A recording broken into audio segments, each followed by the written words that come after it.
का first unit डिसेल और अब तक 2 लेक्चर हो चुके हैं। काफी ज्यादा स्ट्रक्चर हमने पढ़ लिए। होप सो अच्छे तरीके से आपको समझ आ रही है और अच्छे तरीके से आप पढ़ भी रहे होंगे। लास्ट टाइम भी कहा था, फिर कह रहा हूं, कोशिश कीजिए, प्रैक्टिस जरूर कीजिए। बुक्स आपके पास अवेलेबल हैं, अच्छे तरीके से उसे स्टडी कीजिएगा और प्रैक्टिस नोट्स आपके पास अवेलेबल हैं, असाइनमेंट्स आपके पास अवेलेबल हैं। कोशिश कीजिए अच्छे तरीके से उनको क्या कीजिएगा, प्रैक्टिस कीजिएगा, क्योंकि आपका जो फ्यूचर है वो इन्हीं 2-3 मंथ में चल रहा होता है। अगर इन 2-3 मंथ को आप इग्नोर कर जाएंगे तो फिर ये ना हो कि पूरे 2 साल की मेहनत एक तरफ चल जाए और आपको जो है वो बहुत ज्यादा जो है वो नुकसान उठाना पड़े। तो प्रैक्टिस लाजमी कीजिएगा। मैं हर दफा बोलता हूं, फिर बोल रहा हूं, MD CAT is all about practice. तो प्रैक्टिस को कभी भी आपने कम नहीं करना। सो लास्ट 2 लेक्चर्स के अंदर काफी ज्यादा स्ट्रक्चर हम पढ़ चुके थे और हर स्ट्रक्चर के बारे में मैं साथ साथ बताता रहा कि ये प्रोकैरियोट में होता है, यूकैरियोट में होता है, सिंगल मेम्ब्रेन है, डबल मेम्ब्रेन है या विदाउट मेम्ब्रेन है। तो आइए जी, आज हम जो डिस्कस करने जा रहे हैं, आज के लेक्चर में हमें डिस्कस करना है माइटोकॉन्ड्रिया, साथ हमें डिस्कस करना है जी प्लास्टिड्स, साथ उसके हमें डिस्कस करना है जी न्यूक्लियस, और साथ ही उसके हमें डिस्कस करना है डिफरेंस बिटवीन प्रोकैरियोट्स और यूकैरियोट्स। ये 4 टॉपिक हमें डिस्कस करने हैं। बड़े ही इंपॉर्टेंट टॉपिक है इस सेंस में कि इनमें से एमसीक्यूज बनने के चांसेस बहुत ज्यादा होते हैं। अगर आप रेगुलर स्टडी करके आए तो आपको मालूम होगा ये कितने ही ज्यादा इंपॉर्टेंट है। पास पेपर में बड़ी दफा आ चुके हैं। अब जब आप एमडी कैट में भी आए हैं तो उनमें भी ये बहुत ज्यादा जरूरी है, बहुत ज्यादा इनमें से एमसीक्यूज बनने के चांसेस हैं। तो इसलिए आपने ट्राई करना है कि इनको गौर से सुनना है ताकि आपको मालूम पड़े कि इनमें से कौन कौन से पॉइंट बड़े इंपॉर्टेंट हैं और लर्न करते वक्त कौन कौन से पॉइंट्स को आपने प्रॉपर तरीके से फोकस करना है। सो आइए स्टार्ट करते हैं with the first one which is mitochondria. अब माइटोकॉन्ड्रिया का इंट्रोडक्शन अगर हम करें तो mitochondria very important eukaryotic organelle. जरा चेक कीजिए, यहां पर कंडीशन लगा दी गई है, बोला गया है यूकैरियोटिक ऑर्गेनेली। इसका मतलब आपको ये आइडेंटिफाई रहना चाहिए, ये आपको कंफर्म रहना चाहिए, ये सिर्फ और सिर्फ यूकैरियोट्स में होता है, ये प्रोकैरियोट्स में नहीं होता। तो मैंने बड़ी दफा बताया कि जिस स्ट्रक्चर के बारे में पढ़ रहे हो तो पहले तो आपको ये मालूम होना चाहिए वो यूकैरियोट में होगा कि प्रोकैरियोट में होगा। दूसरा, आपको ये मालूम होना चाहिए कि वो सिंगल मेम्ब्रेन है, डबल मेम्ब्रेन है या विदाउट मेम्ब्रेन। उसके बाद आपने उसकी बाकी इंफॉर्मेशन को क्या करना है, ऑब्जर्व करना है। तो पहली बात जो हमने की, हमने कहा ये क्या है जी, वेरी इंपॉर्टेंट यूकैरियोटिक ऑर्गेनेल। इसका मतलब ये हुआ सिर्फ यूकैरियोट्स में होगा, प्रोकैरियोट्स में नहीं होगा। So why we called it as a most important. बाकी भी तो स्ट्रक्चर आपने पढ़े, उनमें से आपने किसी के साथ क्यों नहीं ये वर्ड यूज किया मोस्ट इंपॉर्टेंट, हालांकि वो भी इंपॉर्टेंट थे। वहां हमने इंपॉर्टेंट का वर्ड क्यों यूज नहीं किया और यहां क्यों कर रहे हैं? असल में है ये कि ये power house of the cell है। Why we called it as a power house of the cell? अगर आपको वापडा के बारे में बताओ तो वो इलेक्ट्रिसिटी प्रोवाइड करता है हमें, वो इलेक्ट्रिसिटी जनरेट करता है और जनरेट करके हमें जो है वो सप्लाई करता है ताकि हम क्या कर सके, उससे अपने अप्लायंसेस वगैरह चला सके। इसलिए हम उसे क्या बोलते हैं, पावर हाउस बोलते हैं। बिल्कुल इसी तरह जो हमारे पास ये जो माइटोकॉन्ड्रिया है ये भी क्या करता है, ये सेल के अंदर एनर्जी पैदा करता है और एनर्जी पैदा करके सेल को सप्लाई करता है ताकि सेल क्या करे, उसे डिफरेंट एक्टिविटीज करने के लिए, डिफरेंट फंक्शन परफॉर्म करने के लिए यूटिलाइज कर सके। जब उस एनर्जी को डिफरेंट फंक्शन करने के लिए यूटिलाइज किया जाता है और वो एनर्जी ये सप्लाई कर रहा है, that's why we called it as a power house of the cell. अब सवाल ये पैदा होता है ये एनर्जी किस तरह पैदा होती है, तो इंशाल्लाह इस लेक्चर में आपको समझ आ जाएगी कि ये एनर्जी किस तरह पैदा होती है। अब ये क्या करता है और किस तरह करता है, इससे पहले हम चलते हैं जी इसके स्ट्रक्चर और कॉम्पोजिशन की तरफ। अब जरा स्ट्रक्चर और कॉम्पोजिशन में देखिए, the first one is under electron microscope. अगर आप इलेक्ट्रॉन माइक्रोस्कोप में देखो तो ये आपको बड़ा कॉम्प्लेक्स नजर आएगा, लेकिन अगर आप लाइट माइक्रोस्कोप में देखो तो ये आपको जो है वो बड़ा वेसिकल की फॉर्म में, रॉड की फॉर्म में नजर आएगा। लेकिन इलेक्ट्रॉन माइक्रोस्कोप में ये बड़ा एक कॉम्प्लेक्स मॉर्फोलॉजी अपनी क्या करता है, शो करता है। अब वो कॉम्प्लेक्स मॉर्फोलॉजी किस तरह की होगी, क्या क्या नजर आएगा, आइए जरा देखते हैं। ये देखिए, ये आपको एक स्ट्रक्चर नजर आ रहा है माइटोकॉन्ड्रिया का। अब इस माइटोकॉन्ड्रिया को गौर से देखें तो आपको मालूम पड़ेगा, स्ट्रक्चर के अंदर आइडेंटिफाई हो रहा है इसकी सराउंडिंग में मेम्ब्रेन है। इसका मतलब ये हुआ ये मेम्ब्रेन बाउंडेड ऑर्गेनली है, मेम्ब्रेन बाउंडेड स्ट्रक्चर है। तो ये मालूम होना चाहिए कि कितनी मेम्ब्रेन्स हैं। तो याद रखिएगा, ये हमारे पास डबल मेम्ब्रेन बाउंडेड स्ट्रक्चर है, यानी इसकी सराउंडिंग में दो होंगी। अब तक जितने स्ट्रक्चर आपने पढ़े ज्यादातर जो थे वो सिंगल मेम्ब्रेन थे, और जब आप आए राइबोसोम के बारे में, साइटोस्केलेटन के बारे में, तब आपने कहा वो विदाउट मेम्ब्रेन थे। जबकि वैक्यूल आपने पढ़ा, लाइसोसोम आपने पढ़ा, गोल्गी एपैरेटस आपने पढ़ा, एंडोप्लाज्मिक रेटिकुलम आपने पढ़ा, वो सारे के सारे क्या थे? Single membrane. ये हमारे पास डबल मेम्ब्रेन बाउंडेड क्या है जी? स्ट्रक्चर है। अब ये जो डबल मेम्ब्रेन बाउंडेड स्ट्रक्चर है, इसमें क्या होगा, जो आउटर मेम्ब्रेन है वो बिल्कुल क्या होती है? स्मूथ होती है, और एक उसकी क्या होगी? Inner membrane. जो इनर मेम्ब्रेन है उसने क्या की होती है? अंदर की तरफ फोल्डिंग्स बनाई होती है। वो जो फोल्डिंग्स हैं जो अंदर की तरफ बनी होंगी, ये फिंगर लाइक होंगी, हाईली अंदर की तरफ इन्वेजिनेट होंगी, ताकि अंदर की तरफ सरफेस एरिया मैक्सिमम क्या किया जाए? इंक्रीज किया जाए। वो जो मेम्ब्रेन अंदर की तरफ इन्वेजिनेट हो रही है उसे हम क्या बोलते हैं? उसे हम बोलते हैं क्रिस्टी। अब क्रिस्टी जो है वो अंदर की तरफ इन्वेजिनेशन है। ये जरा डायग्राम देखिएगा, इस डायग्राम में देखिए, ये जो बाहर आपको नजर आ रही है इसे हम क्या बोलते हैं? ये आपके पास है इनर मेम्ब्रेन, और ये जो आपको बाहर बिल्कुल बाहर नजर आ रही है आपके पास क्या है? Outer membrane. तो जो इनर मेम्ब्रेन है वो अंदर की तरफ क्या हो रही है? शो हो रही है, जिसमें बेशुमार आपको क्या नजर आ रही है? इनफोल्डिंग नजर आ रही है। और जो बिल्कुल बाहर आपको नजर आ रही है ये आउटर मेम्ब्रेन है, जिसने बाहर प्रॉपर क्या किया हुआ है? इन्वेलप किया हुआ है, और वो इन्वेलप बिल्कुल क्या है? स्मूथ। इसका मतलब ये हुआ कि आउटर जो है वो एक प्रॉपर क्या किए हुए? शेप मेंटेन रखे हुए, और जो इनर है उसने सरफेस एरिया इंक्रीज करने के लिए क्या की हुई है? बेशुमार इनफोल्डिंग की हुई है। आइए जरा स्ट्रक्चर इस तरह भी देखते हैं। ये आपको स्क्रीन पे माइटोकॉन्ड्रिया शो हो रहा है, चेक कीजिए। ये जो पहला सबसे आउटर मोस्ट स्ट्रक्चर आपको नजर आ रहा है, ये इसकी क्या है जी? Outer membrane. नेक्स्ट, ये जो आपको नजर आ रही है अंदर इनफोल्डिंग वाली मेम्ब्रेन, इसे हम क्या बोलते हैं? Inner membrane.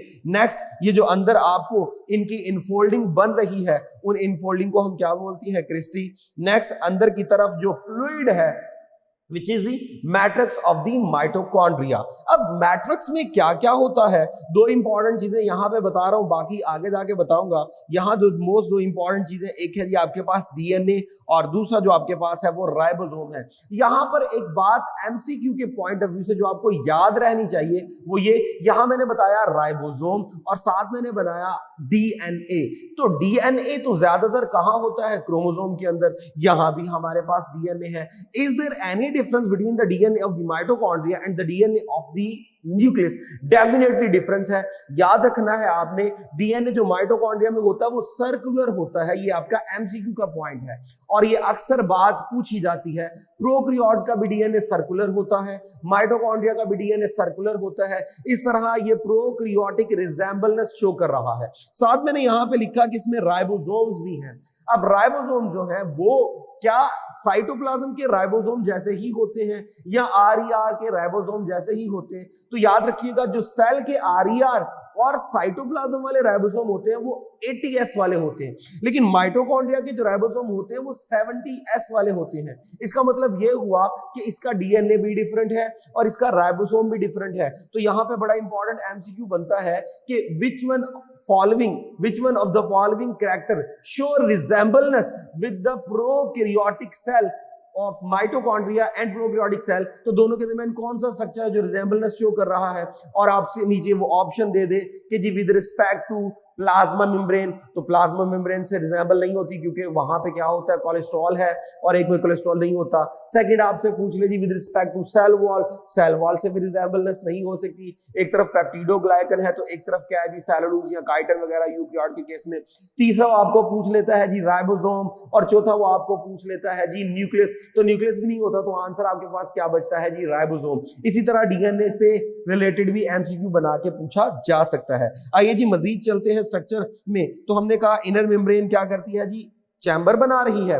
उस चैम्बर के अंदर जो फ्लूइड होता है उसे हम क्या बोलते हैं? मैट्रिक्स। अब जरा मैट्रिक्स में क्या क्या चीजें हैं अभी बताई, वो भी गौर से सुन लीजिएगा। मैट्रिक्स में कौन कौन सी चीजें? नंबर 1 है राइबोसोम होता है, नंबर 2 डीएनए होता है, अब राइबोसोम का होना क्या आइडेंटिफाई करता है? राइबोसोम का होना ये आइडेंटिफाई करता है कि यहां पे क्या होगी, प्रोटीन सिंथेसिस होगी। अब ये प्रोटीन क्या करेगा, डेफिनेटली इसके अंदर क्योंकि डिफरेंट एक्टिविटीज होनी है, सेलुलर रेस्पिरेशन होनी है ताकि एनर्जी पैदा की जाए, तो उसके लिए जो एंजाइम्स होंगे डेफिनेटली वो इस प्रोटीन से क्या किए जाएंगे, तैयार किए जाएंगे। और डीएनए का होना क्या शो करता है, डीएनए का होना इस बात को आइडेंटिफाई करता है ये सेल्फ रेप्लिकेटिंग ऑर्गेनेल है, सेल्फ रेप्लिकेटिंग स्ट्रक्चर है, यानी जरूरत पड़ने पर according to the demand of the cell, according to the need of the cell, ये अपनी तादाद को क्या कर लेता है, बढ़ा लेता है। स्टूडेंट याद रखिएगा, number of mitochondria within a cell depending upon the physiological state of the cell. Physiological stands for functions of the cell.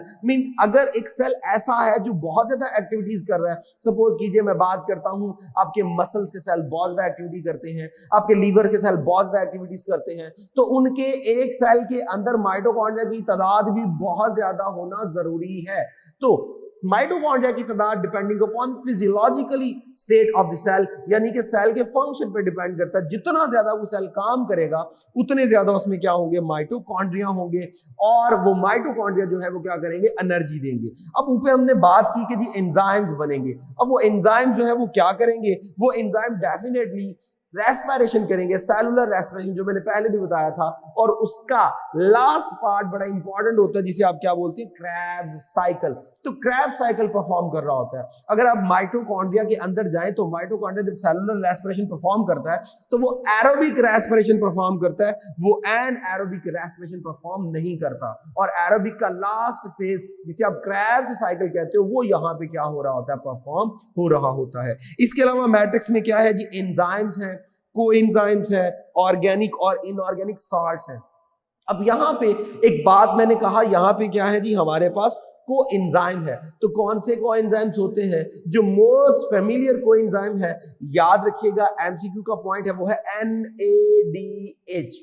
ठीक है जी, NAD होता है जो कि H को रिसीव करके NADH में और दोबारा H को रिमूव करके दोबारा NAD में कन्वर्ट हो जाता है। तो हमारे पास जो कोएंजाइम है वो है NAD जो कि डाई न्यूक्लियोटाइड है। आइए जी नेक्स्ट हम बात करते हैं कि जी F1 पार्टिकल क्या होता है। जो स्टूडेंट इनर मेम्ब्रेन होती है वो क्या करती है, छोटी छोटी नोब्स बनाती है, उन नोब्स को हम क्या बोलते हैं, F1 पार्टिकल। अब जरा देखिएगा, ये आपको एक छोटी सी नोब नजर आ रही है। इस नोब को अगर मैं बाहर निकाल के देखूं तो बाहर निकाल के ये नोब कुछ इस तरह से आपको अपीयरेंस देगी। चेक कीजिए, ऊपर एक बॉल शेप स्ट्रक्चर है, उसके नीचे एक आपको डंडी नजर आ रही है। ये जो बॉल है इसे हेड कहते हैं, नीचे जो डंडी उसे पेडिसल कहते हैं, उससे नीचे बेस है। पूरा स्ट्रक्चर क्या है, F1 पार्टिकल। और आप इनर मेम्ब्रेन में देख रहे हैं तादाद में बहुत ज्यादा होते हैं। ये बात वंस अगेन एमसीक्यू का नोट कर लीजिए इस बात को, F1 particle is responsible for the formation of ATP। ये एटीपी बना रहा होता है। याद रखिएगा स्टूडेंट, एटीपी की फॉर्मेशन को हम क्या बोलते हैं, फॉस्फोरिलेशन। लेकिन अगर एटीपी की फॉस्फोरिलेशन ये जो है, ये एटीपी की फॉर्मेशन जो है, अगर ऑक्सीजन की प्रेजेंस में हो रही हो तब इसे ऑक्सीडेटिव फॉस्फोरिलेशन कहते हैं। तो ये पॉइंट आपने याद रखना है कि F1 पार्टिकल क्या करता है, एटीपी की सिंथेसिस करता है। और अगर आप नाम जानना चाहते हैं इसका, साइंटिफिक नेम इसका होता है ऑक्सीसोम। ऑक्सी स्टैंड्स फॉर, जो ऑक्सीजन को यूज करेगा, सोमा कहते हैं बॉडी को, यानी ऑक्सीजन को यूज करके एटीपी बनाने वाली बॉडी, ऑक्सीसोम इसे कहा जाता है। आइए जी अगर फंक्शन की तरफ चले माइटोकॉन्ड्रिया के, तो माइटोकॉन्ड्रिया के फंक्शन में number 1, extract energy from metabolic activities by the breakdown of the food. तो ये क्या करेगा, ये एनर्जी निकालेगा फूड को ब्रेक करके, और उस एनर्जी को हम यूज करेंगे for the formation of ATP. अब स्टूडेंट्स जब एटीपी बनाया जाएगा तो एटीपी जो है वो डेफिनेटली सोर्स ऑफ एनर्जी है, एनर्जी के पैकेट्स हैं। वो एनर्जी कहां से आएगी, फूड के अंदर बॉन्डिंग को ब्रेक किया जाएगा। कार्बोहाइड्रेट के अंदर बॉन्ड जो है वो कार्बन ऑक्सीजन बॉन्ड है, लिपिड के अंदर कार्बन हाइड्रोजन बॉन्ड है, प्रोटीन के अंदर कार्बन नाइट्रोजन बॉन्ड है। तो जब ये आपकी बॉडी में जाते हैं तो इनकी बॉन्डिंग्स को ब्रेक किया जाता है, और बॉन्डिंग को ब्रेक करके वहां से एनर्जी को क्या किया जाता है, एक्सट्रैक्ट किया जाता है। जो सबसे ज्यादा एनर्जी देते हैं वो कौन से बॉन्ड होते हैं, C.N नहीं, C बॉन्ड H, जी बिल्कुल यही वाला बॉन्ड होता है जो मैक्सिमम क्या करता है, एनर्जी देता है। तो फूड में से प्रेफर किया जाता है इन बॉन्ड्स को तोड़ के क्या किया जाए, एनर्जी ली जाए। ओके जी, अब ये क्या करेगा, ये जो एनर्जी पैदा करेगा उसे सप्लाई कर देगा आपकी बॉडी को, ताकि आप उसे क्या कर सके, यूटिलाइज कर सके। इसी की बिहाफ पे तो हमने इसे क्या कहा था, इसी की बिहाफ पे हमने इसे कहा था power house of the cell. और ये जो एनर्जी का बनना है, इस एनर्जी के बनने को हम क्या बोलते हैं, फॉस्फोरिलेशन। तो स्टूडेंट चेक कीजिएगा, इसी बिहाफ पे आपने से क्या कहा था, पावर हाउस। अब चेक कीजिए, आपने कहा जी इसका काम एनर्जी पैदा करना। अब ये जो एनर्जी पैदा होगी, इसका जो हिस्सा आप यूज कर सकते हैं वो आप यूज कर लेंगे, जबकि जो सरप्लस एनर्जी है उसको बॉडी में स्टोर कर दिया जाएगा। जब उसको बॉडी में स्टोर कर दिया जाएगा तो जरूरत पड़ने पर, जब आपको जरूरत पड़ेगी आप उसे यूज कर सकते हैं। उसे हम क्या बोलते हैं, उसी को तो एटीपी बोलते हैं। उसी को तो हमने एटीपी की फॉर्म में क्या किया, स्टोर किया। फिर बता रहा हूं, एडीपी का बनना फॉस्फोरिलेशन। माइटोकॉन्ड्रिया में चूंकि ऑक्सीजन की प्रेजेंस में होता है, that's why called it oxidative phosphorylation. Check कीजिए माइटोकॉन्ड्रिया में ये क्या कर रहा है जी, ग्लूकोज आ रहा है। अब यदि ग्लूकोज आएगा सेल के अंदर, तो सबसे पहले ऑक्सीजन की प्रेजेंस हो या एब्सेंस हो, ये ब्रेक होके क्या बनाएगा, पायरुवेट। लेकिन पायरुवेट अब आइडेंटिफाई करेगा क्या ऑक्सीजन है। अगर तो ऑक्सीजन नहीं है तो पायरुवेट आप चेक कीजिए ब्रेक हो गया लैक्टिक एसिड में, जिसे हम क्या बोलते हैं, लैक्टियल फर्मेंटेशन। लेकिन अगर ऐसा है कि आपके सेल के अंदर ऑक्सीजन है, जैसे ये चेक कीजिए, ये आपको ऑक्सीजन अंदर जाती हुई नजर आ रही है। जैसे ही सेल के अंदर ऑक्सीजन आ जाएगी तो वो जो पायरुवेट था वो लैक्टिक एसिड में कन्वर्ट नहीं होगा, बल्कि वो क्रॉस करेगा माइटोकॉन्ड्रिया की मेम्ब्रेन को और माइटोकॉन्ड्रिया के अंदर चला जाएगा और ऑक्सीजन की प्रेजेंस में ब्रेक होगा। और ब्रेक होके हमें क्या देगा, हमें देगा जी एटीपी। साथ क्या पैदा करेगा, CO2 और H2O। अब ये जरा वीडियो देखिए जिसमें आपको इसके फंक्शन आसानी से क्या होंगे जी, नजर आ जाएंगे। Mitochondria, structure and function. Objective: to learn about the structure and functions of mitochondria. Mitochondria are located in the cytoplasm of cells and are among the largest cell organelles within a cell. They are called powerhouses of cells because they convert energy into forms that are usable by the cell. Mitochondria vary in shape from almost spherical to elongated ovals. Mitochondria are bound by two membranes. Each membrane is a phospholipid bilayer with embedded proteins. The outer membrane is smooth, while the inner membrane has many inward folds called cristae. The folds increase the surface area and are the working surfaces for mitochondrial reactions. The inner membrane is selectively permeable to certain molecules, such as pyruvic acid and adenosine triphosphate (ATP). On the cristae, sugar is combined with oxygen to produce ATP, the primary energy source for the cell. The space surrounding the cristae is a matrix filled with dense solution containing enzymes, coenzymes, water, and other molecules involved in cellular respiration. Mitochondria are the sites of cellular respiration, which finally generates fuel for the cell's activities. आपको समझ आ गया mitochondria का इससे structure और function. एक चीज जो MCQ के लिए आपने याद रखनी है, हमने कहा कि एनर्जी जनरेट करता है। एनर्जी जनरेट करने के लिए यूज क्या होगा, F1 पार्टिकल। अब F1 पार्टिकल जो है वो बेसिकली पार्ट होता है इलेक्ट्रॉन ट्रांसपोर्ट चेन का। तो स्टूडेंट याद रखिएगा, इनर मेम्ब्रेन में इलेक्ट्रॉन ट्रांसपोर्ट चेन होती है which is responsible for the formation of ATP. वहां से इलेक्ट्रॉन को और प्रोटॉन को ट्रांसफर किया जाता है ताकि एनर्जी को क्या करवाया जाए, जनरेट करवाया जाए। तो बड़ा इंपॉर्टेंट एमसीक्यू है कि जो इनर मेम्ब्रेन होती है, उस इनर मेम्ब्रेन में हमारे पास अच्छी खासी क्या होती है, इलेक्ट्रॉन ट्रांसपोर्ट चेन्स होती हैं, ताकि क्या किया जाए, इलेक्ट्रॉन और प्रोटॉन डोनर को और रेसिपिएंट को रिसीव किया जाए ताकि एनर्जी बनाई जाए। आइए जी इससे रिलेटेड कुछ एमसीक्यूज करते हैं। ETC occur in electron transport chain, मैंने अभी बताया outer membrane, beta inner membrane, charlie matrix, delta outer compartment. तो डेफिनेटली कहां है जी, इनर मेम्ब्रेन में। नेक्स्ट है जी, how many following are membrane bounded organelles.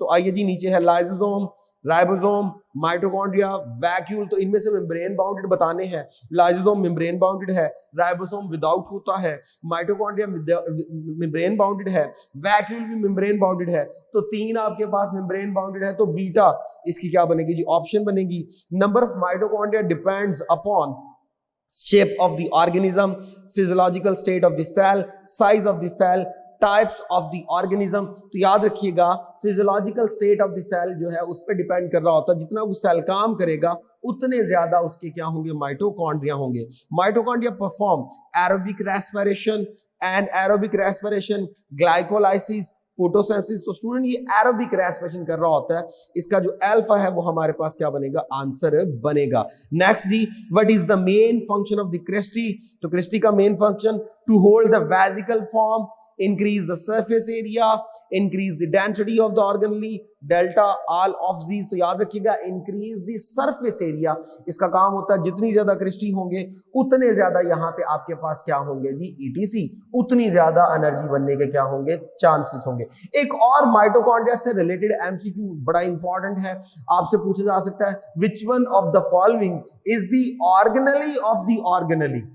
Alpha option है आपके पास लाइसोसोम, बीटा ऑप्शन है आपके पास माइटोकॉन्ड्रिया, चार्ली ऑप्शन है आपके पास राइबोसोम, डेल्टा ऑप्शन है आपके पास जो है सपोज कीजिए न्यूक्लियस। तो आंसर इसका क्या होगा, राइबोसोम होगा, क्योंकि राइबोसोम इटसेल्फ क्या है, ऑर्गेनेली, और माइटोकॉन्ड्रिया भी क्या है, ऑर्गेनेली। तो ऑर्गेनेली के अंदर एक ऑर्गेनेली होती है, तो वो बन गया ऑर्गेनेली ऑफ दी ऑर्गेनेली। आइए जी नेक्स्ट स्ट्रक्चर की तरफ हम चलते हैं, विच इज प्लास्टिड। अब प्लास्टिड आपके पास क्या है जी, प्लास्टिड मेम्ब्रेन बाउंडेड स्ट्रक्चर है।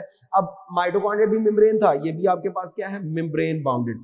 पिगमेंट कंटेनिंग कंपाउंड, पिगमेंट क्या होते हैं, ऐसे ऑर्गेनिक कंपाउंड जो स्पेसिफिक वेवलेंथ ऑफ लाइट क्या कर सके, अब्सॉर्ब कर सके, उन्हें हम क्या बोलते हैं, पिगमेंट कहते हैं। Only present in plant. अब देखिएगा जी यहाँ पे फिर एक कंडीशन आ गई कि ये स्ट्रक्चर सिर्फ प्लांट में होगा, ये एनिमल में नहीं होगा। तो मैं बार बार बता रहा हूं, पहले आपको ये मालूम होना चाहिए कौन सा स्ट्रक्चर किस में है, प्रोकैरियोट्स में, यूकैरियोट्स में। और अगर प्रोकैरियोट में है तो वो मेम्ब्रेन बॉन्डेड है या विदाउट मेम्ब्रेन है, यूकैरियोट में है तो मेम्ब्रेन बॉन्डेड है या विदाउट मेम्ब्रेन है। तो ये बातें आपको मालूम होनी चाहिए कि यूकैरियोट में भी आगे फर्दर प्लांट्स में है कि एनिमल में। तो हमने कहा ये किन में होता है, सिर्फ और सिर्फ प्लांट्स में होता है। नेक्स्ट जी हमारे पास प्लास्टिड की टाइप्स चलते हैं। तो तीन टाइप्स होती है, number one chloroplast, number second chromoplast, number next leucoplast. आइए जी जरा हम फर्स्ट की तरफ चलते हैं, विच इज क्लोरोप्लास्ट। अब क्लोरोप्लास्ट हमारे पास क्या है जी, ये स्ट्रक्चर है क्लोरोप्लास्ट का, और ये होता क्या है, पिगमेंट कंटेनिंग स्ट्रक्चर। और उस पिगमेंट को हम क्या बोलते हैं, उस पिगमेंट को हम बोलते हैं क्लोरोफिल कहते हैं। अब ग्रीन पिगमेंट जो क्लोरोप्लास्ट के अंदर होगा वो क्लोरोफिल है, उसकी बिहाफ पे प्लांट का जो कलर होता है वो क्या होता है, ग्रीन होता है, और उसी की बिहाफ पे प्लांट क्या कर सकता है, फोटोसिंथेसिस परफॉर्म करता है। सो ये क्या करेगा, absorb light and manufacture food, ताकि क्या कर सके, प्लांट सर्वाइव कर सके।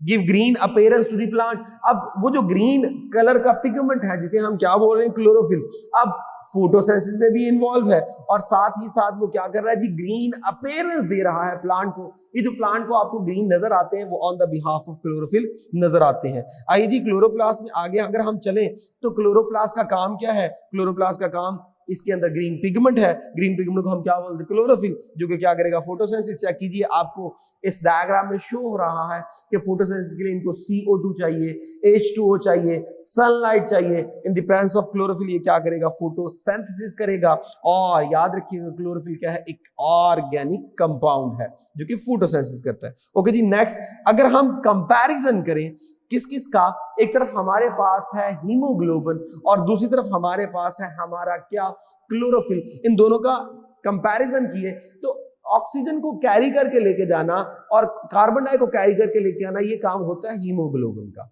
जबकि जो क्लोरोफिल है इसका काम है ग्रीन अपीयरेंस देना और फोटोसिंथेसिस करना। अब दोनों डिफरेंट कंपाउंड है, लेकिन अगर आप इन दोनों की कॉम्पोजिशन देखें तो ये देखिए जी, कॉम्पोजिशन आपको नजर आ रही है ग्रीन कलर का और रेड कलर का। जो रेड कलर का है ये आपका हीमोग्लोबिन है, जो ग्रीन कलर का है ये आपके पास क्या है जी, आपका क्लोरोफिल है। सेंटर में देखिए, एक तरफ मैग्नीशियम है, एक तरफ आयरन है, तो सेंट्रल एटम का डिफरेंस है, और वो क्या है जी, एक तरफ आयरन और एक तरफ क्या है, मैग्नीशियम। तो सेंट्रल एटम के डिफरेंस की वजह से इनका स्ट्रक्चर क्या हो जाता है, डिफरेंट हो जाता है। तो अगर सिर्फ क्या हो जाए, आयरन को रिप्लेस करके मैग्नीशियम कर दीजिए या मैग्नीशियम को रिप्लेस करके आयरन कर दीजिए, तो स्ट्रक्चर क्या हो जाएंगे हमारे पास, डिफरेंट हो जाएंगे। नेक्स्ट आइए जी इसके स्ट्रक्चर और कॉम्पोजिशन की तरफ चलते हैं। अब स्ट्रक्चर और कॉम्पोजिशन में हमारे पास क्या है जी, ये आप चेक कीजिए, सबसे बाहर जो स्ट्रक्चर होगा वो हमारे पास क्या होगा, सबसे बाहर स्ट्रक्चर होगा जी इनवेलप। अब इनवेलप आपके पास क्या है जी, डबल मेम्ब्रेन है, तो माइटोकॉन्ड्रिया डबल मेम्ब्रेन, और आपके पास ये वाला क्लोरोप्लास्ट भी क्या हो गया, डबल मेम्ब्रेन। अब आउटर मेम्ब्रेन क्या होती है, बिल्कुल स्मूथ होती है, जबकि इनर मेम्ब्रेन क्या करती है, सैक लाइक स्ट्रक्चर बनाती है। ये नीचे वाली में आपको बेशुमार सैक लाइक स्ट्रक्चर नजर आ रहे हैं। ईच सैक नाउन एज थैलोकॉइड, और वो जो थैलोकॉइड होती है उनके स्टैक को हम क्या बोलते हैं, ग्रैनम बोलते हैं। सो इनवेलप के बाद next one is stroma. Stroma क्या होता है, मैट्रिक्स ऑफ द क्लोरोप्लास्ट। तो जो क्लोरोप्लास्ट के अंदर फ्लूइड है, जिस तरह माइटोकॉन्ड्रिया का फ्लूइड था, इस तरह क्लोरोप्लास्ट का जो फ्लूइड है उसे हम क्या बोलते हैं, मैट्रिक्स बोलते हैं। अब स्टूडेंट मैट्रिक्स के अंदर क्या क्या चीजें होती हैं, मैट्रिक्स के अंदर राइबोसोम्स है, डीएनए है, और कुछ प्रोटीन्स होंगी जो डेफिनेटली क्या करेंगी, राइबोसोम्स की बिहाफ में बनेंगी। अब देखिए डीएनए जो है उसकी बिहाफ पे ये अपने आप को क्या कर सकता है, रेप्लिकेट कर सकता है। इस तरह हम इसे बोलेंगे ये सेल्फ रेप्लिकेटिंग स्ट्रक्चर है, ठीक है जी। अब सेल्फ रेप्लिकेटिंग है और राइबोसोम भी है, तो ये प्रोटीन भी बना सकता है। अब यहाँ पे एक और चीज आपने याद रखनी है, राइबोसोम इसके डिफरेंट होते हैं फ्रॉम साइटोप्लाज्मिक, यानी ये वाले राइबोसोम भी क्या होते हैं 70S, और डीएनए यहाँ पे भी क्या होता है, सर्कुलर होता है। तो इस तरीके से ये रिजेंबलनेस शो कर रहा है विद माइटोकॉन्ड्रिया। माइटोकॉन्ड्रिया में भी आपको याद होगा क्या था, वो था राइबोसोम जो था वो 70S वाले थे, और साथ वहां पे भी जो थी प्रोटीन अवेलेबल थी, और साथ डीएनए था वो भी क्या था, सर्कुलर। नेक्स्ट,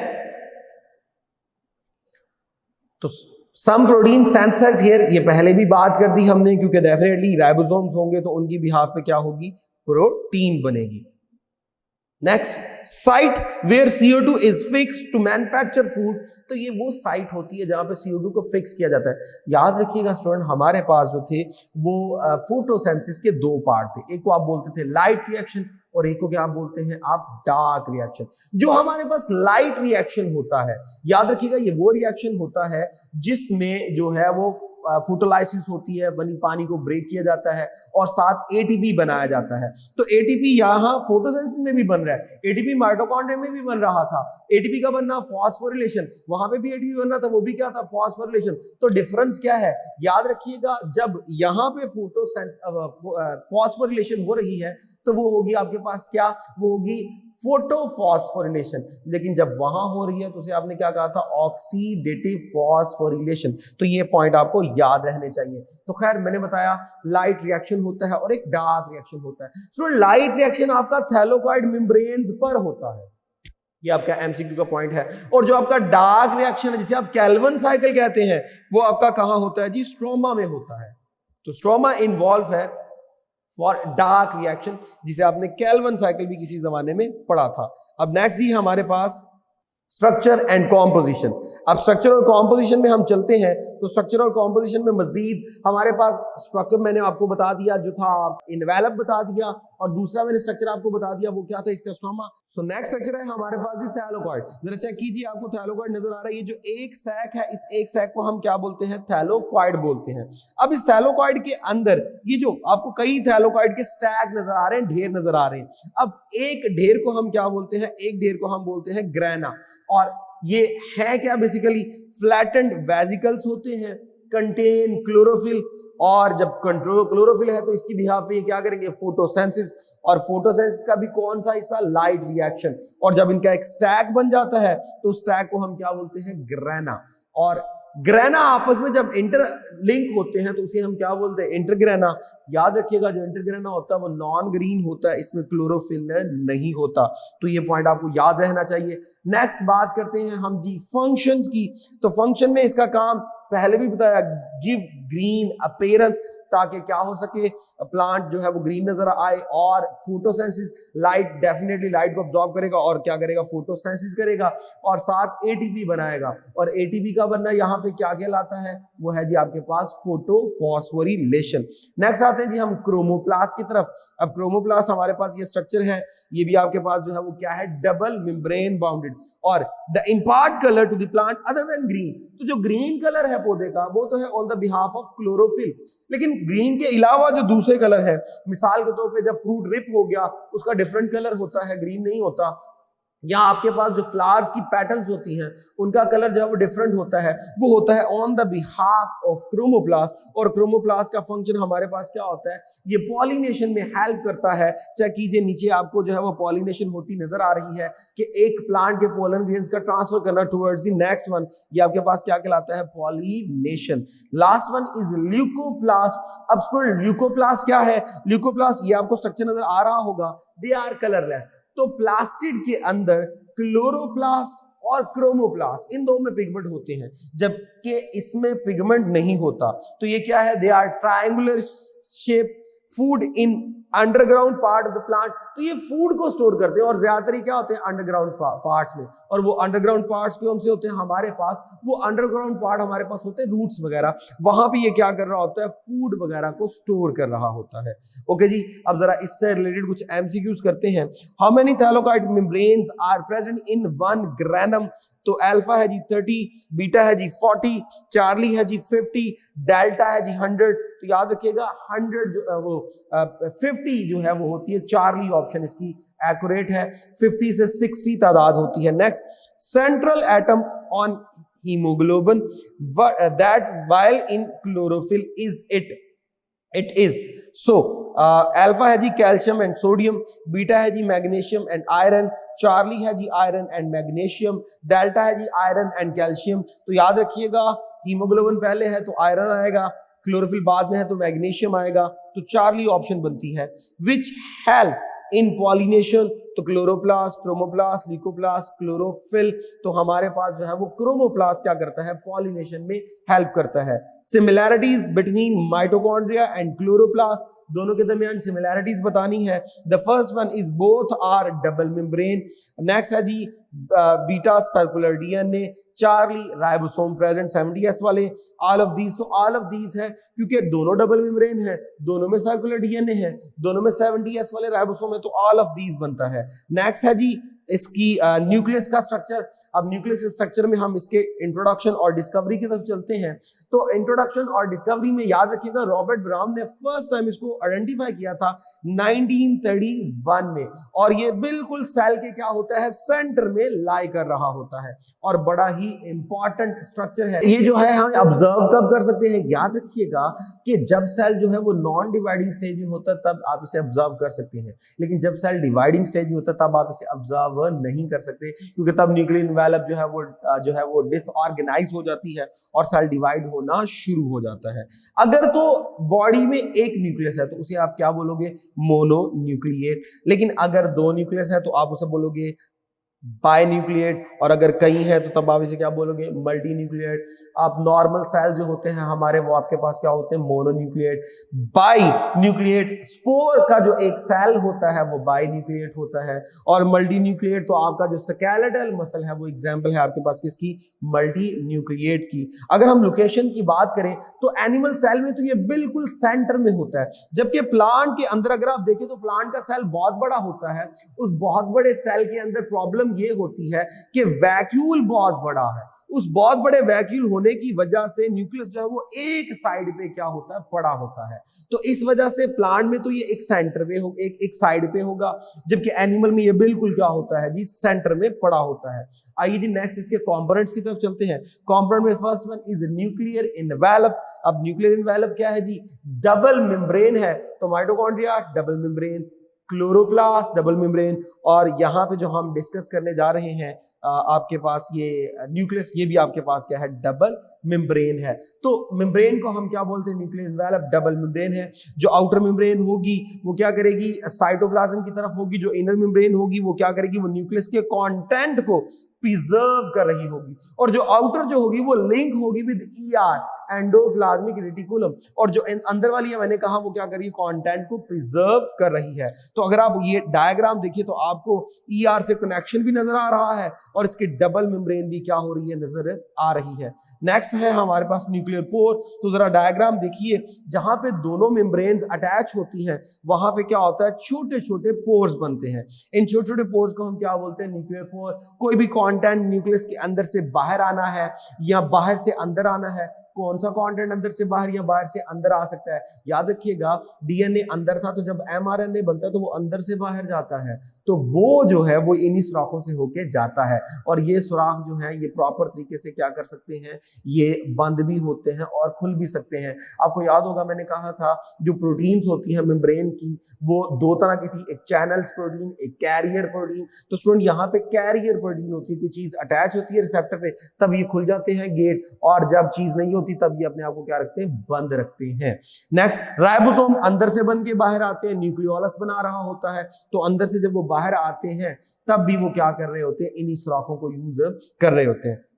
नेक्स्ट हमारे पास है जी, अगर हमारे पास एक सेल है जो कि अनडिफरेंशिएट है, mean not properly performing function, inactive है, मिसाल के तौर पे बात कर लेते हैं एग सेल, तो उनके अंदर जो है वो बहुत ज्यादा क्या होंगे, न्यूक्लियर पोर्स होंगे। मिसाल के तौर पे 30,000 पर न्यूक्लियस क्या हो सकते हैं, इनकी तादाद हो सकती है। लेकिन हमारे पास अगर मैच्योर एक सेल है, फुली डिफरेंशिएट सेल है जैसे कि रेड ब्लड सेल्स, तो उसमें 3 to 4 क्या होते हैं, न्यूक्लियर पोर्स होते हैं, जिनसे क्या होगी, मूवमेंट वगैरह होगी। याद रखिएगा रेड ब्लड सेल्स में न्यूक्लियस नहीं होता जब वो मैच्योर हो जाता है। हाँ, एक चीज बहुत बड़ी होगी वो इसका होगा माइटोकॉन्ड्रिया, जो कि प्रॉपर इसको क्या कर रहा होगा, एनर्जी दे रहा होगा। खैर, control the traffic of the substance passing through them, तो डेफिनेटली ये जो पोर्स है इनका काम क्या है, जो ट्रैफिक गुजर रही है, जो सब्सटेंस अंदर से बाहर, बाहर से अंदर आ रही है, उसको प्रॉपर क्या किया जाए, कंट्रोल किया जाए। नेक्स्ट है जी, इसके कंपोनेंट्स में न्यूक्लियोलस। अब न्यूक्लियोलस क्या है, बिल्कुल सेंटर में डार्कली स्टेन पार्ट होता है सेल के, बिल्कुल न्यूक्लियस के बिल्कुल सेंटर में, जिसे हम क्या बोलते हैं, न्यूक्लियोलस। और याद रखिएगा ये विदाउट मेम्ब्रेन होता है। तो राइबोसोम आपके पास विदाउट था, न्यूक्लियोलस आपके पास विदाउट है, साइटोस्केलेटन आपके पास विदाउट है। सो मे बी 1 और मोर, तादाद में एक भी हो सकता है, एक से ज्यादा भी। कंपोज्ड ऑफ 2 रीजन्स, 2 रीजन होते हैं, कौन कौन से, नंबर 1 पेरिफेरल यानी साइडो वाला रीजन इसका, जिसमें क्या होगा, ग्रेन्यूल्स होंगे और प्रीकर्सर्स होंगे, सब यूनिट्स ऑफ द राइबोसोम, यानी राइबोसोम के छोटे छोटे टुकड़े होंगे, और साथ कुछ प्रोटीन के क्या होंगे, फाइबर्स होंगे। और सेंट्रल जो रीजन है वो क्या होगा, वहां पे होगा जी आरडीएनए और आरएनए। अब आरडीएनए क्या होता है स्टूडेंट, याद रखिएगा आरएनए बनता है फ्रॉम डीएनए। जब वो डीएनए से बनता है, इस प्रोसेस को हम बोलते हैं ट्रांसक्रिप्शन। हर तरह का आरएनए बनना ट्रांसक्रिप्शन कहलाता है। तो वो डीएनए का कंपोनेंट जो आरएनए बनाता है उसे आरडीएनए बोलते हैं। सो राइबोसोमल डीएनए का कंपोनेंट जो कि राइबोसोमल आरएनए बना रहा होगा वो यहां पे होगा। फंक्शन जी, तो न्यूक्लियोलस का फंक्शन क्या होता है, फैक्ट्री ऑफ द राइबोसोम, यानी ये राइबोसोम बना के क्या कर रहा होता है, ट्रांसफर कर रहा होता है। न्यूक्लियोप्लाज्म, तो अंदर वाला जो मैट्रिक्स होता है न्यूक्लियस का, उसे हम क्या बोलते हैं, उसे हम बोलते हैं न्यूक्लियोप्लाज्म। अब न्यूक्लियोप्लाज्म में बेशुमार एंजाइम्स होते हैं, मटेरियल्स होते हैं। अब मटेरियल में जो मोस्ट इंपॉर्टेंट मटेरियल है उसे हम क्या बोलते हैं, chromatin material. Student, chromatin material जो होता है ये थ्रेड लाइक स्ट्रक्चर्स होते हैं। जैसे जैसे सेल जो है वो डिवाइडिंग स्टेज में आता रहता है, ये श्रिंक होते हैं और श्रिंक होकर थ्रेड लाइक स्ट्रक्चर बनाते हैं, जिन्हें हम क्या बोलते हैं, क्रोमोसोम्स कहते हैं। क्रोमोसोम्स बने किससे हैं, या क्रोमैटिन मटेरियल बना किससे है, डीएनए और हिस्टोन। डीएनए पे याद रखिएगा चार्ज होता है कौन सा, negative, due to the presence of the phosphate, और साथ है हिस्टोन, हिस्टोन पे चार्ज होता है पॉजिटिव। दोनों आपस में क्या हो जाते हैं, इजीली अटैच हो जाते हैं और एक मैच्योर स्ट्रक्चर बनाते हैं जिसे हम क्या बोलते हैं, क्रोमोसोम। तो क्रोमोसोम्स क्या है जी, क्रोमैटिन मटेरियल रिप्लेस हो जाता है इनटू क्रोमोसोम, और इसमें है क्या, डीएनए और हिस्टोन प्रोटीन। और एक क्रोमोसोम में हमारे पास क्या होते हैं, दो आइडेंटिकल फाइबर्स होते हैं जिन्हें हम क्या बोलते हैं, chromatids. Both are held by with the help of centromere. Check कर लीजिए, क्रोमोसोम्स के दो आर्म्स आपको नजर आ रहे हैं, ये जो दो आर्म्स हैं इन्हें हम क्या बोलते हैं, क्रोमैटिड। और जहां से ये अटैच है उन्हें हम क्या बोलते हैं, सेंट्रोमियर। एक क्रोमोसोम में, याद रखिएगा, एक क्रोमोसोम में एक डीएनए का डबल स्ट्रैंड होता है। जब वो रेप्लिकेट होगा, दो क्रोमैटिड्स बनाएगा तो वो एक का एक रेप्लिकेट आ जाएगा। ठीक है जी, ये बात आपको याद रखनी चाहिए। नेक्स्ट जी, हमारे पास जो नंबर है इनके क्रोमोसोम्स के, वो generation to generation, sorry species to species क्या होते हैं, डिफरेंट होते हैं। जो हमारे पास जर्म लाइन सेल होते हैं, यानी कि जिन्होंने गैमीट्स बनाने हैं, वहां इनकी तादाद आधी होती है। और जो हमारे सोमैटिक सेल्स होते हैं, बॉडी के नॉर्मल सेल्स, वहां पे इनकी तादाद क्या होती है, डबल होती है। जो एक्चुअल नंबर ऑफ क्रोमोसोम है विच एन इंडिविजुअल कंटेन, उन्हें डिप्लॉइड कहते हैं, वो 2n होती है। जबकि उनका जो हाफ होता है उन्हें हैप्लॉइड कहते हैं, और n से क्या करते हैं, रिप्रेजेंट करते हैं। सो every function of the cell controlled by the gene which are the small segment of the DNA in the chromosome। तो बड़ा इंपॉर्टेंट पॉइंट, क्रोमोसोम हमने कहा डीएनए और किससे बना है, वो बना है हिस्टोन प्रोटीन से। तो डीएनए के जो छोटे छोटे सेगमेंट्स होते हैं जो कि फंक्शन को कंट्रोल करते हैं इन योर बॉडी, उन्हें हम क्या बोलते हैं, जीन बोलते हैं, जो कि आपके पास क्या है, हेरिडिटी यूनिट होते हैं।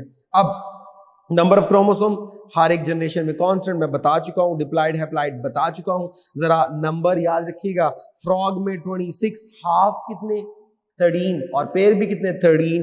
फ्रूट फ्लाई में 8 क्रोमोसोम होते हैं, 4 पेयर बन गए। अनियन में 16 होते हैं, 8 पेयर बन गए। पोटैटो में 48, 24 बन गए।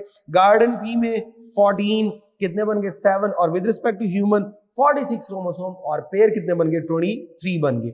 आईजी इससे रिलेटेड मल्टीपल चॉइस क्वेश्चंस करते हैं, यानी एमसीक्यूज करते हैं। Number of the nuclear pores in the red blood cells, alpha है जी 1 to 2, बीटा है जी 3 to 4, चार्ली है जी 4 to 5, डेल्टा है जी 6 to 7। तो हमारे पास यहां पे होता है जी 3 to 4, यानी कि beta option. Next, arms of the chromosomes held by, तो नंबर 1 अल्फा है जी क्रोमैटिड्स, बीटा है जी सेंट्रोमियर, चार्ली है जी डीएनए, डेल्टा है जी हिस्टोन। तो स्टूडेंट सेंट्रोमियर होता है जो कि इनको क्या कर रहा होता है, हेल्ड कर रहा होता है। नेक्स्ट है जी the nucleus control the cell's function through the production of. अब सेल के फंक्शन न्यूक्लियस किस तरह कंट्रोल करता है, by the formation of mRNA, rRNA, tRNA, all of these. तो याद रखिएगा, ये एमआरएनए भी बनाता है, टीआरएनए भी बनाता है, और तीनों एमआरएनए भी, टीआरएनए भी और राइबोसोमल आरएनए भी, तीनों को बना के ये क्या कर रहा होता है, फंक्शन को कंट्रोल करना होता है। क्योंकि सेल का हर एक फंक्शन जीन पे डिपेंड करता है, और जीन जब भी फंक्शन करता है वो प्रोटीन बनाता है, और प्रोटीन बनाने के लिए आपके पास राइबोसोमल आरएनए का भी होना जरूरी है, ट्रांसफर आरएनए का भी होना जरूरी है, और एमआरएनए का भी होना जरूरी है। तो ऑल ऑफ दीज आएगा, तब जाके फंक्शन क्या होगा, कंट्रोल होगा। Factory of the ribosome, alpha nucleus, beta nucleolus, charlie chromosome, delta lysosome. तो स्टूडेंट फैक्ट्री राइबोसोम की न्यूक्लियोलस होता है, अभी पीछे हम पढ़ के आए हैं। Next, if we discard the nucleolus of a cell then it will be unable to. तो आपने न्यूक्लियोलस डिस्कार्ड किया है तो डेफिनेटली क्या नहीं बनेगी, प्रोटीन नहीं बनेगी। तो चार्ली ऑप्शन बनती है जी। Next, which one of the following do not contain DNA and RNA, किस में नहीं होगा, न्यूक्लियाई उनमें तो होता है। लाइसोसोम, तो लाइसोसोम में नहीं होता। साइटोप्लाज्म इसमें होता है जी, राइबोसोम होते हैं जहां आरएनए होता है, एमआरएनए भी होता है। नेक्स्ट, वायरसेस, उनमें भी डीएनए और आरएनए होता है। आइए जी लास्ट टॉपिक की तरफ चलते हैं, difference between prokaryote and eukaryote. So पहला विद रिस्पेक्ट टू न्यूक्लियस, तो न्यूक्लियस प्रोकैरियोट में नहीं होता और यूकैरियोट में होता है। नेक्स्ट है with respect two membrane bounded organelles, तो प्रोकैरियोट में नहीं होते, बड़ी दफा पढ़ा, माइटोकॉन्ड्रिया नहीं होता, साइटोस्केलेटन नहीं होता, एंडोप्लाज्म रेटिकुलम नहीं होता, गोल्गी apparatus नहीं होता, जबकि यूकैरियोट में बहुत ज्यादा होते हैं। साइज में आइए तो साइज में प्रोकैरियोटिक सेल 0.1 माइक्रोमीटर से 10 माइक्रोमीटर, जबकि जो यूकैरियोटिक सेल है वो क्या होता है, 10 micrometre. Size of the ribosome की तरफ आइए तो प्रोकैरियोटिक 70s, बड़ी दफा बताया था आपको, और यूकैरियोट में 80s। लार्जर सब यूनिट का भी पता होना चाहिए, स्मॉलर सब यूनिट का भी पता होना चाहिए, और दोनों को लिंक करने वाला जो है वो मैग्नीशियम आयन, वो भी पता होना चाहिए। सेल वॉल कॉम्पोजिशन, तो जो हमारे पास सेल वॉल है इन केस ऑफ बैक्टीरिया यानी कि प्रोकैरियोट, वो होती पेप्टिडोग्लाइकेन, जिसे आप म्यूरिन भी बोलते हो। But in case of eukaryote अगर तो प्लांट है तो सेलुलोज, और अगर फंजी है तो क्या बनेगा, काइटिन। नेक्स्ट है जी cell division, sorry cell membrane composition. तो प्रोकैरियोट में जो है वो हमारे पास कोलेस्ट्रॉल नहीं होती, यूकैरियोट में कोलेस्ट्रॉल होती है इन प्लाज्मा मेम्ब्रेन। ये भी पॉइंट शुरू में किया था फर्स्ट लेक्चर के अंदर। सेल डिवीजन, तो प्रोकैरियोट जो है वो बाइनरी फिशन करते हैं which is a type of mitosis, exact mitosis नहीं है, जबकि जो दूसरे हैं हमारे पास यूकैरियोटिक सेल वो माइटोसिस भी करते हैं, मियोसिस भी करते हैं। नेक्स्ट हमारे पास क्रोमोसोम्स कॉम्पोजिशन, तो प्रोकैरियोटिक क्रोमोसोम सिर्फ डीएनए का बना होता है, यूकैरियोटिक क्रोमोसोम जो है वो डीएनए और हिस्टोन का बना होता है, अभी पढ़ के आए हो। नेक्स्ट क्रोमोसोम नंबर, प्रोकैरियोट में सिर्फ एक क्रोमोसोम होता है, यूकैरियोट में बहुत ज्यादा क्रोमोसोम होते हैं। Next number of the cell, तो प्रोकैरियोट हमेशा यूनिसेलुलर होता है और यूकैरियोट आपके पास जो है वो क्या होते हैं, यूनिसेलुलर भी और मल्टी। अमीबा यूनिसेलुलर की एग्जांपल है, पैमेशियम यूनिसेलुलर की एग्जांपल है, आप खुद जो है वो मल्टी सेलुलर की एग्जांपल है। न्यूक्लियोलस जो है एब्सेंट होता है और उसमें क्या होता है जी, प्रेजेंट होता है। इसके अलावा एग्जांपल्स, तो बैक्टीरिया, साइनोबैक्टीरिया आपके पास क्या है जी, प्रोकैरियोट्स, और यूकैरियोट्स में बेशुमार आप खुद सारे इसी में आते हैं। ठीक है जी, तो यहां तक जो था वो आपका सिलेबस जो है वो कंप्लीट हुआ यूनिट 1 का। सो इजाजत दीजिए, thank you very much, Allah Hafiz.